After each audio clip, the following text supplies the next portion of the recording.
तो hi friends, कल Jharkhand civil service यानी कि जेपीएससी की वैकेंसीज आ गई थी देर रात को। और इस बार सीटों की संख्या बहुत कम है, मात्र 103 सीटें हैं। ठीक है, जबकि पिछली बार 342 सीटें थी। चलिए जानते हैं डिटेल में कब से फॉर्म भरा जाएगा और किसकी कितनी सीटें हैं। एक एक करके सारी चीज़ें जानेंगे हम लोग, और ये भी जानेंगे कि इस बार नया फॉर्म भरना होगा या ओटीआर के जरिए ही आपको ये फॉर्म फिलअप करना होगा। ठीक है, तो सबसे पहली बात कि यह जेपीएससी की वैकेंसी यानी कि Jharkhand public service commission, Jharkhand लोक सेवा आयोग, और इसका जो फॉर्म भरने का अंतिम तिथि है वह 14 फरवरी है। That means Valentine day. तो 14 फरवरी को फॉर्म भरने का अंतिम तिथि रहेगा। फॉर्म जो है 31 तारीख से भरा जाएगा, 31 जनवरी से। ठीक है, यानी कि कल 31 जनवरी से फॉर्म भरा जाएगा। जैसे ही फॉर्म भरना शुरू होगा मैं आपको तुरंत वीडियो बना के दे दूंगा कैसे आपको फॉर्म भरना है। और फॉर्म जो है ओटीआर के जरिए भरा जाएगा, यानी कि वन टाइम रजिस्ट्रेशन। अगर आपने जेपीएससी का फॉर्म भरा होगा पिछले साल या इस साल, ठीक है, जेट या किसी भी में भी, तो आपका जो है वन टाइम रजिस्ट्रेशन किया हुआ मिल जाएगा, उसी से आपको फॉर्म अप्लाई करना होगा। दोबारा डिटेल्स देने की ज़रूरत नहीं है, बस थोड़ा सा डिटेल्स लिया जाएगा। तो देखिए यहाँ पे जो पोस्ट है उसको दो तरह से कैटेगराइज किया गया है सारणी वन में। पहला है आपका आरक्षण कोटिवार, और दूसरा है यहाँ पे क्षैतिज आरक्षण के अंतर्गत, ठीक है, प्रवर्ग कोटि का विवरण। तो चलिए देख लेते हैं ये प्रवर्ग और ये आपका आरक्षण कोटि। तो इसमें देखिएगा सबसे पहले आ जाता है हमारा पहला पोस्ट उप समाहर्ता का। ठीक है, और ये सबसे टॉप लेवल का डिपार्टमेंट होता है, आपको मालूम है। कार्मिक प्रशासनिक सुधार तथा राजभाषा विभाग सबसे बड़ा, एक तरह से बोल सकते हैं कि बड़ा पावरफुल डिपार्टमेंट है। इसमें 28 सीटें हैं, ठीक है, उप समाहर्ता की। और कैटेगराइज किया गया है जनरल, एसटी, एससी, ओबीसी में, आप देख सकते हैं। और यहाँ पे जो आपको क्षैतिज हॉरिजॉन्टल में अलग अलग है। इसमें आपका दृष्टि निषक्ता के लिए एक है, ठीक है, श्रवण के लिए 3 है, उसके बाद आपका चलन निषक्ता के लिए 1 है। तो इस तरह से आपको यहाँ पे ये सब स्पेशली चेक करना होगा कि इसमें कितनी सीटें हैं कैटेगरी वाइज। नेक्स्ट पुलिस उप अधीक्षक, ठीक है, इसमें 42 सीटें हैं और सबसे ज़्यादा इसी में सीटें हैं। ठीक है, थर्ड नंबर पे आता है जिला समादेष्टा, इसमें मात्र 2 सीटें हैं। आगे देख लेते हैं।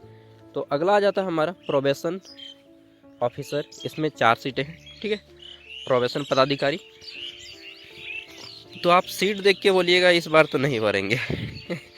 मतलब इस बार केवल उसी लोगों का हो पाएगा, मैक्सिमम बता रहे हैं, जो लोग ऑलरेडी इंगेज्ड हैं या फिर जिनकी तैयारी बहुत अच्छे तरीके से हो चुकी है, क्योंकि सीटों की संख्या कम है और वैकेंसी भी कम है। ठीक है, नेक्स्ट देख लेते हैं। तो अगला आ जाता है हमारा सहायक निदेशक महिला बाल विकास एवं सुरक्षा विभाग की ओर से। ये आपका है प्रोबेशन अधिकारी। ठीक है, तो इसमें जो है आपका कितने हैं, 3 सीटें हैं। नेक्स्ट अगला आ जाता है, तो ये नेक्स्ट है सहायक निबंधक का, ये सहायक निर्देशक का है, यानी कि असिस्टेंट कोऑर्डिनेटर का। और ये आपका सहायक निबंधक का है, यानी कि असिस्टेंट रजिस्ट्रेशन। ठीक है, तो इसमें देख लेते हैं, इसमें मात्र 2 सीटें हैं। फिर आ जाता है इसमें 10 सीटें हैं सहायक नगर आयुक्त। ठीक है, और फिर आ जाता है काराधीक्षक, तो इसमें आपका 2 सीट है।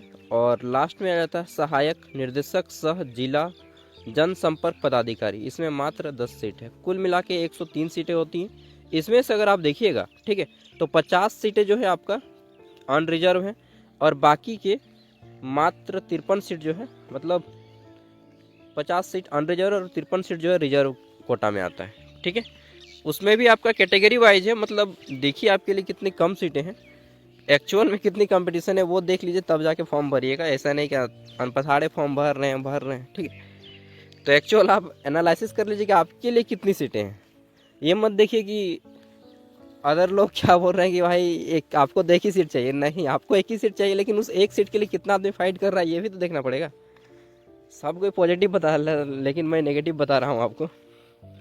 चलिए, क्योंकि आप फालतू में इस चीज़ के पीछे टाइम वेस्ट कीजिएगा। ठीक है, झूठ मूठ का जब तैयारी नहीं फिर भी फॉर्म अप्लाई करके कोई फ़ायदा नहीं है।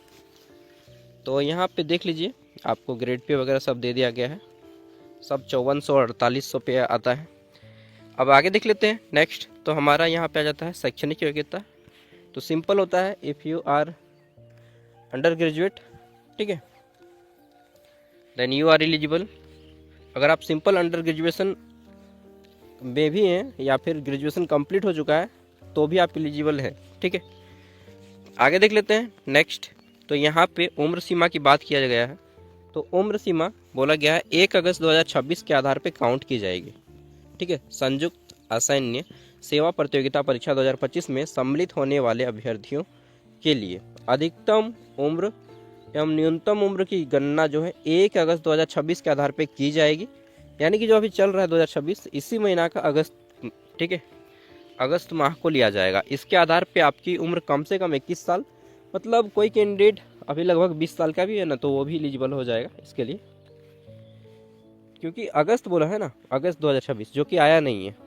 उस टाइम तक अगर आपका 21 साल हो जाता है तो भी आप एलिजिबल हैं।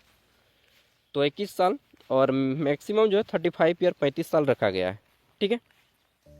बाकी रिजर्वेटिंग कोटा के लिए आपको रिजर्वेशन भी मिलता है 37 साल, 38 साल, 40 साल, जितना तक आपको अटेम्प्ट देना है।